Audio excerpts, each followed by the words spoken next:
আসসালামু আলাইকুম, সবাই কেমন আছেন? আজকে প্রথমেই নিয়ে নিলাম কচু শাক।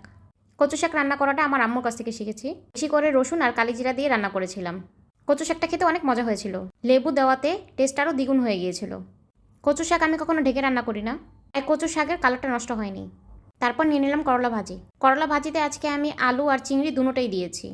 করলা দিয়ে শুধু চিংড়ি মাছের ভাজি আমার কাছে অনেক বেশি ভালো লাগে, কিন্তু তিতা যাতে কম লাগে তাই আলু দেওয়া। নাগামরিচটা অনেক ঝাল ছিল। করলা ভাজি থাকলে নাগামরিচ আমার লাগবেই মাস্ট।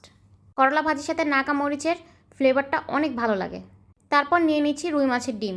রুই মাছের ডিমটা অনেক ফ্রেশ ছিল। বেশি করে মশলা দিয়ে রান্না করেছিলাম। কম মশলা দিয়ে রান্না করলে রুই মাছের ডিমে কীরকম যেন একটা গন্ধ আসে। যাই হোক, রুই মাছের ডিম দিয়ে খাওয়া শেষ। এখন লাস্টে নিয়ে নিচ্ছি পাতলা ডাল। ডালে দেওয়া শুকনো মরিচ আর কাঁচা মরিচগুলো মাখিয়ে নিচ্ছি, সাথে নাগামরিচও মাখিয়ে নিলাম। সব মিলিয়ে অনেক ভালো ফ্লেভার আসছিল। যাই হোক, খেতে অনেক ভালো লেগেছে। আমার ভিডিও যদি আপনাদের কাছে ভালো লেগে থাকে, please like, comment and share. Allah.